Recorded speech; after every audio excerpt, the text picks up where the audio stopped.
Okay, so I know that on our actual podcast, you had made a comment about being 30 and how things have kind of changed since then, right? So I thought it would be such a good question to ask about like that transition, like what happens at 30 and it's just like different. Okay. Yeah, I like this. And all of us are over 30. So yes. Yes. I mean, I can definitely say, I just turned 30 in March. And it's been interesting. I gotta say, like, I know people say like things don't just automatically change at night. I wouldn't say they didn't change overnight, but definitely within the first week, I would say I started noticing differences, like just in the way that I kind of like looked at things and saw things and like how I felt overall. I think when you hit 30, it becomes that period in your life where you're transitioning into this place where you're like, oh my gosh, I am grown. Like I need to start doing something with my life. You know what I mean? Like, I don't know, like just personally for me, I don't have kids yet, you know, I don't have a man, like I'm still single, ready to mingle, like, but there is that desire to get to that place where I can start settling down and kind of forming that. And not only that with my own careers, it's like I really want to start shaping things up and doing, you know, structuring things in a way that is going to really benefit me and my future, you know, in the long run. So it turning 30 really makes you think about a lot of things, like a lot of things. And I think that's probably what starts the shift with when it comes to everything that happens. Because I remember in that episode, I was talking about how ever since I turned 30, I just don't give a fuck anymore about like people think about me, you know, but I feel like that has something to do with it because like I don't feel like I can afford to give a fuck anymore. Like it's just in your 20s, you're going through this whole experience of like forming your own identity and growing into yourself and learning about who you are and, you know, just putting yourself out here and going crazy and wild. And I lived that all. And now it's like, okay, now you need to settle down and really start formulating a plan for your future, what it is that you want to do. And for me, in order to do that, I have to live authentically. And I can't hide myself, and I don't really care like if who I am makes other people uncomfortable, because I'm tired of being uncomfortable just for everybody else's sake, you know, like so we're gonna do me. So it's just turning 30 has really challenged this overall perception of your life, I think, in my opinion, in my experience anyway. Yeah, but how about you, Brittany? Well, what do you think? What's changed? I mean, I have to be honest. Outside of the cracks and pops of my bones, I did not really feel a difference. And it could have, but my situation was different because by the time I turned 30, I had been married over 5 years. We had 4 children at the time. And so there wasn't a shift for me until maybe more so closer to 35. That's when things really shifted for me in terms of living more authentically and understanding who I am and what I like. I think in my 30s, I began to discover like who I really am. I think I spent all of my 20s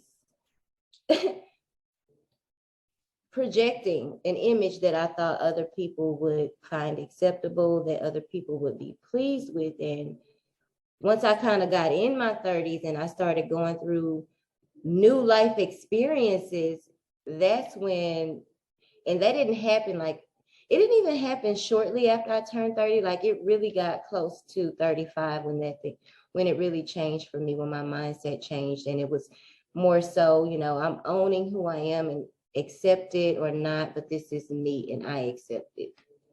Mm-hmm, mm-hmm. What Yeah, about you, Amy? I can see that. Oh, sorry. I just blurbed in and out. Okay, so it's funny how you said that, Brittany, because in my mind when I was talking, I was like, you know, I had that 30 moment and I also had 35 moment too. When I turned 35, I thought that that meant I was grown.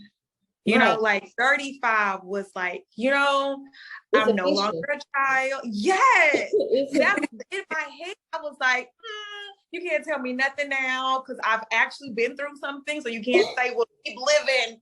I've lived a little bit. Like I'm 35. Like I know something now. Yeah, that was like my moment when I felt like I was grown. But at 30 itself, at the 30, I don't know. I think I got scared. Mm. Mm. I think that was like a Were you aha expecting moment. something that didn't happen, or did it happen? It's just like an aha moment. Like you start to kind of think about, okay, well, now I'm 30. And when you're younger, 30 seems so old. It seems so far away. So when you say it, you were like, it kind of went by so fast. Like, how did I get here? Right.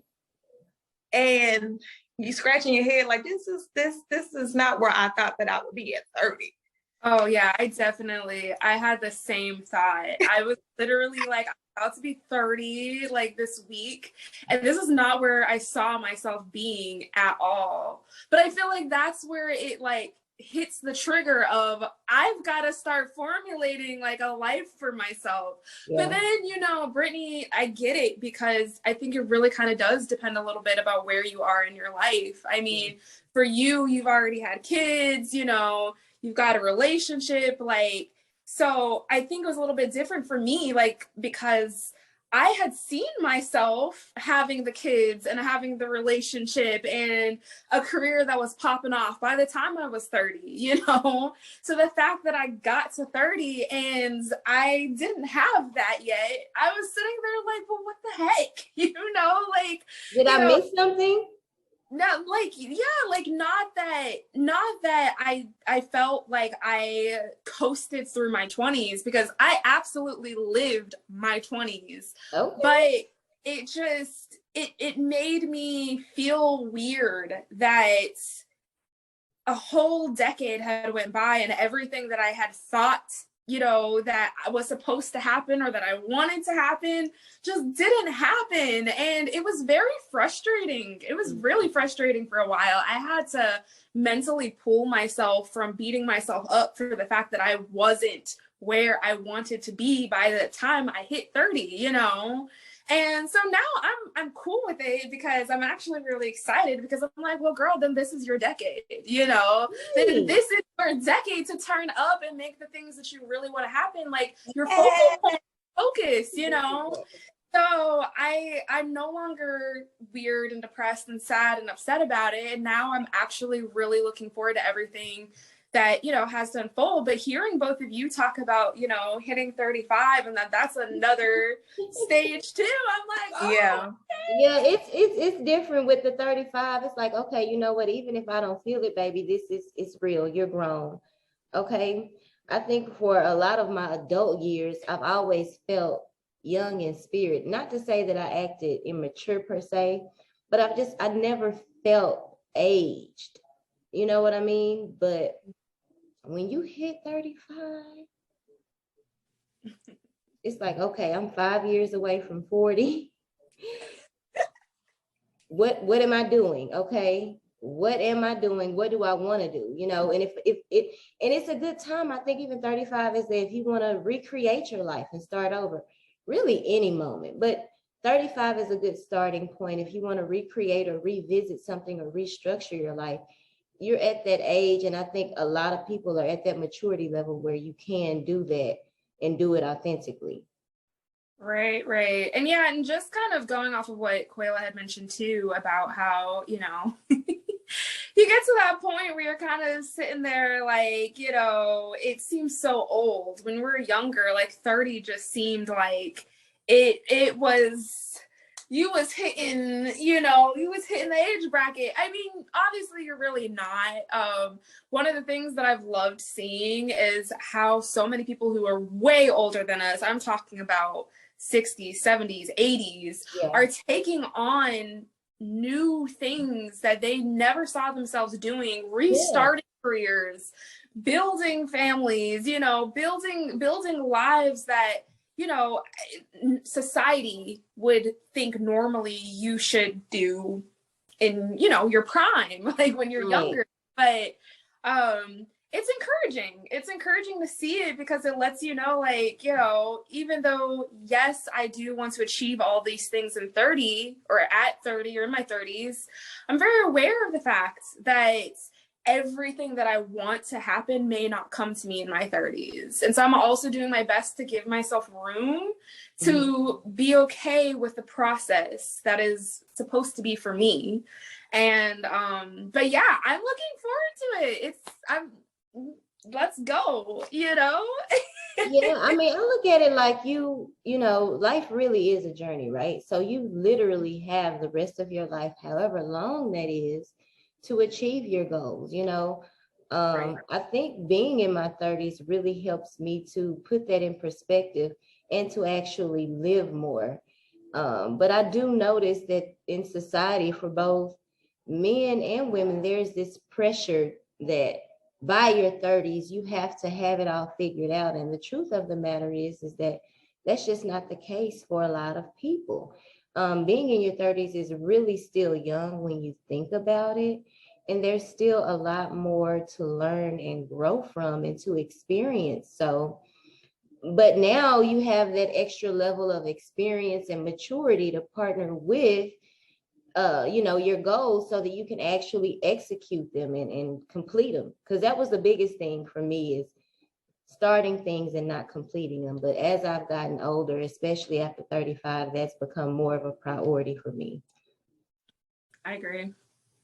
Yeah. Definitely agree with, we are still babies, ultimately. We're still babies. Yeah. You know, it's like, yeah, we're in our 30s, but we are really still babies. There is so much more to learn and to do. We got so much more of life lessons that's going to happen, obstacles that's going to come in our way, and growth and maturity. Like, it's still a long process to get there. So yeah, we are still just babies. We really to us enjoying our 30s and enjoying the journey while we're in our 30s. For every day is what I say, baby. Now, I do go to sleep earlier. I do like to be in my house I'm just being honest. I like to be in my house at a certain time. I do not like driving in the dark when I don't know where I'm going. Like, I'm just not that adventurous anymore. Whereas in my 20s, it was like, let me just go, have fun. Like, I'm grown. I'm going to live life how I want. Don't tell me anything. Now I'm just cautious. I'm like, it's dark outside. I don't know where I'm going. I'm like, I'm not able to do it. Yeah, I don't like driving at night. I do not like to drive at night, and I do not like to drive in the rain. I don't drive in the rain either. I'm not going if it's driving in the rain. Do not expect me if it's raining outside. Yeah. Look, I have to say, when it comes to sleep, my sleep pattern has thrown completely out of whack since I turned 30. Like, I expected that I would be like y'all and I would be going to sleep at a particular time early. My ass be up till 2-3 o'clock in the morning and I can't get to sleep. Like, what are you doing? My mind, okay? When I tell you my mind is racing, it is like I am thinking of everything all at once. And even when my body's like, okay, can we just shut down? Can we go to sleep? My mind's like, no, we're on our grind. We're on our hustle. We got to And I'm just like, I will even slot out time to just an hour before I hit the bed, just to calm myself so I'm not active with the social media and stuff like that, and continuing that action with my thoughts in my head. But no, I will lie in bed just like this just looking, staring at the ceiling for 3 hours. Like it's gotten bad. It has gotten bad, you know. So, but I saw something about like cherry tart juice or something when you're ready to go to I bed. just bought that last week for that same reason. Brittany, Have you tried it You though? mentioned that to me. I have. Does it work? I haven't. I don't know how much you're supposed to drink. I've only drank about maybe 1/4 of a cup, maybe a half a cup. I haven't drank much. But what I heard about it in the review is that it does not necessarily make you tired, but it helps you to rest while you're sleeping. And I will say that I did feel more rested when I woke up after drinking it. I tried it twice and I liked it. And I said I was going to give it to my baby so that he can sleep more because he has a tendency to wake up in the night as well. Okay. I might have to try it because Yeah. wow. That's funny because I thought I meant to send that to you guys. What was that? Yeah. I think you were gonna tell me, like, update me about your experience with it for sure. See? In mind, That I just might be you just having runaway thoughts though. It could, but for 6 months now, like, We'll have to address them in the 6 months that it's been going on. I address each and every one of them, and that's part of the reason why it takes so damn long to go to sleep. Well, maybe you need to stop addressing them. Maybe you need to tell your mind that it's not the time to do that and train your brain. I've tried that. Like, no, it's time to go sleep. I told you I will slide there and I'll be like, okay, it's time to go to sleep. I will close my eyes. And I'll be in that limbo place. And the next thing I know, thoughts are like racing through my mind while I sleep, head on pillow. And then I'm like, all right, you know what? I give up. I'm going to get up. No, but I can totally relate to that because sometimes your mind will do that to you. You know what I mean? Trick mind. For me, I feel like those things happen to me when I don't make peace with my day. You go. I'm not at peace with the level of productivity. So sometimes I'll be like, you know what? I wasn't as productive as I wanted to be. So I'm going to do this until I'm sleepy. And then that usually works. And then sometimes it's like, no, I'm going to give myself grace for real today.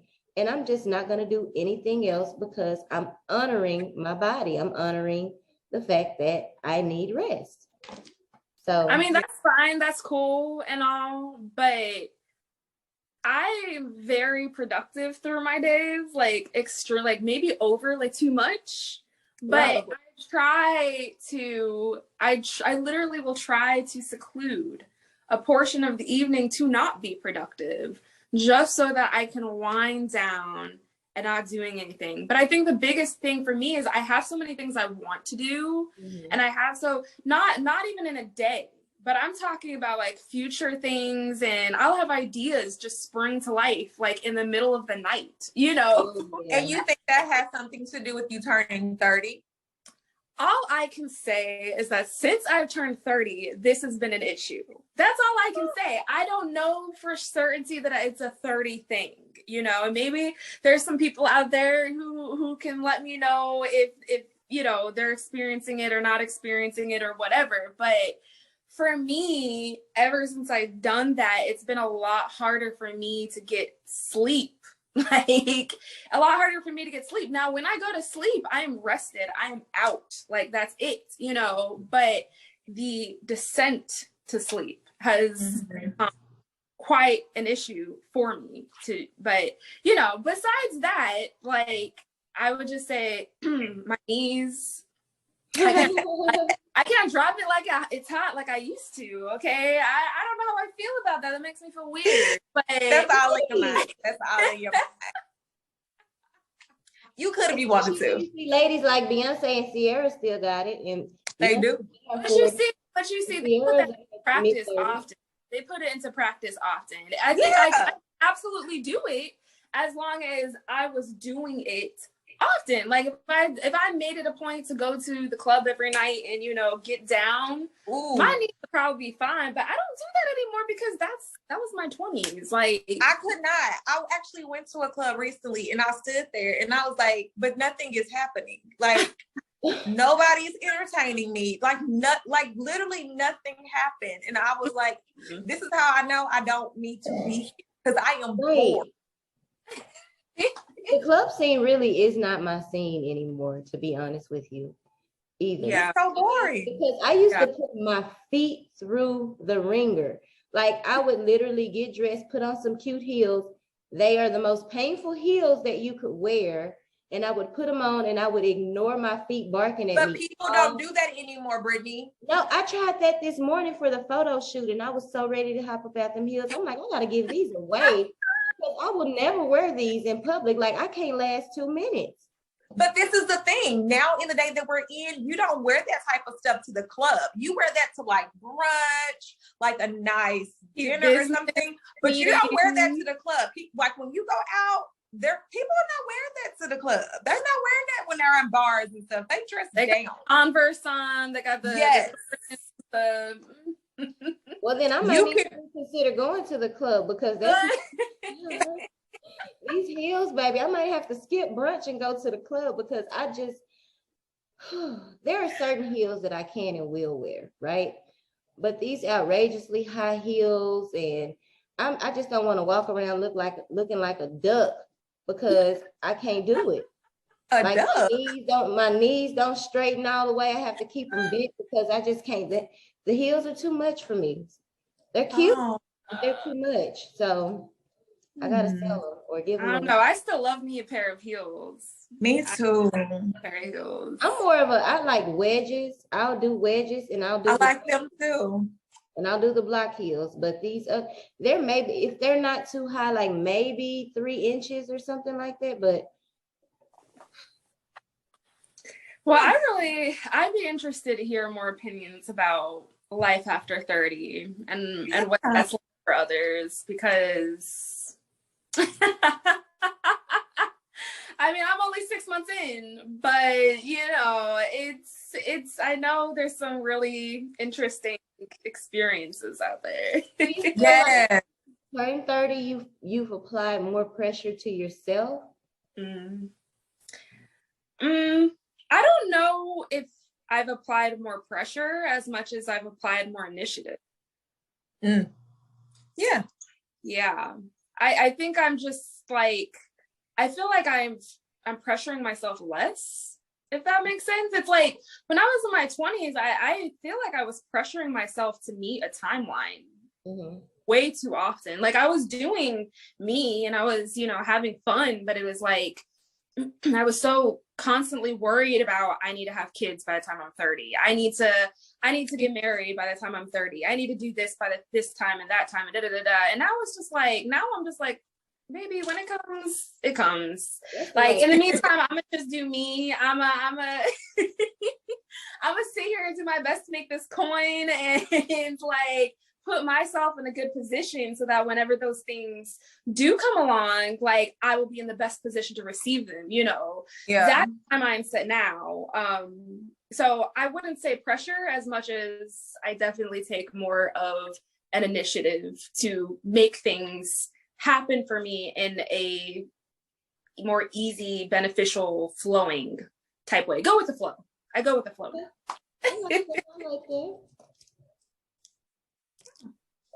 Well, thank you guys for sharing. I really was interested to know. I really want to know about other people's experience at 30 also. Like that transition from 20s to your 30s. Also, maybe somebody who's in their 40s also to let us know, chill out. You just 30. You have a whole other spectrum to go to once you hit 40. It's going to be, different challenges or whatever else that comes with 40. I don't know. Because I can't sleep in her 30s, so no telling what's going to happen when she turns 40. Right, that's over here worrying me like, why she can't sleep? What's wrong? Something. Look, I don't know. I don't know. I can't tell you. Maybe it's a 30s thing. Maybe it's the me transition thing. I don't know. But all I know is The sleep, getting to sleep be hard. Well, I mean, I guess with you, how can I say this? With you not having any children, right? If you're getting rested while you're asleep, I think that's the most important thing, not necessarily the Yeah, time. oh, for sure. Yeah, I definitely get rested. Like I said, when I sleep, I'm out. It's always just been the getting to sleep that has been the problem for the past few months. But You'll figure it out. Okay. Well, we're gonna know what 31 looks like. Maybe it looks completely different, and maybe you sleep at, you be in bed by 9. I hope so. Well, not 9. I don't know about 9. That's it. You don't know. I love sleep. I'm not trying to be in bed by 9. I'll save that for when I have kids, hopefully. No, 9. Maybe don't get to bed by 9. When you have kids, trust me, you are going to want to go to bed as early as possible. Okay? You're gonna be like, man, I miss those days when I could go to sleep whenever I feel like it. Look, those days when I could get up whenever I feel like it. Like, oh, I love my babies, but they do affect your sleep schedule, and you have to kind of work with their schedule in order to get the proper rest. Yeah. Okay. All right, 30s. Women in our 30s. Yes. Okay. This is where it's at, baby. I'm knocking on 40, so I'll let y'all know when I get there. Hey, I think you're only a year ahead of me. You got 1 year. So yeah, let me know how that goes. I'm looking forward to my 40s. I heard that the 40s are when women really start to make I don't want to say drastic, because sometimes they are drastic changes, but it's like in your 40s, like you know what you want, and you got these boundaries set, and baby, get with it or get lost. Okay, I'm for that. In charge of my life. Okay, I'm living and I'm too grown for this. That's what I heard. I don't know by experience. I just heard that somebody told me. Okay. Well, any other y'all's 30 stories? I'm all dried up, ma'am. I can't even lie. Not I'm all dried up. Yeah. I like that. Talk about us being in our 30s. That sounds so wrong. It does. That's not. We ain't there yet. I'm not personally dried up, but everything that I have to say about the 30s is just, I said it all. Okay. Okay, thank you. Yeah, but I'm not dried up, y'all. Don't get it twisted. Well, welcome to the club, Ava. Thank you. Happy to be here. Yes, it is.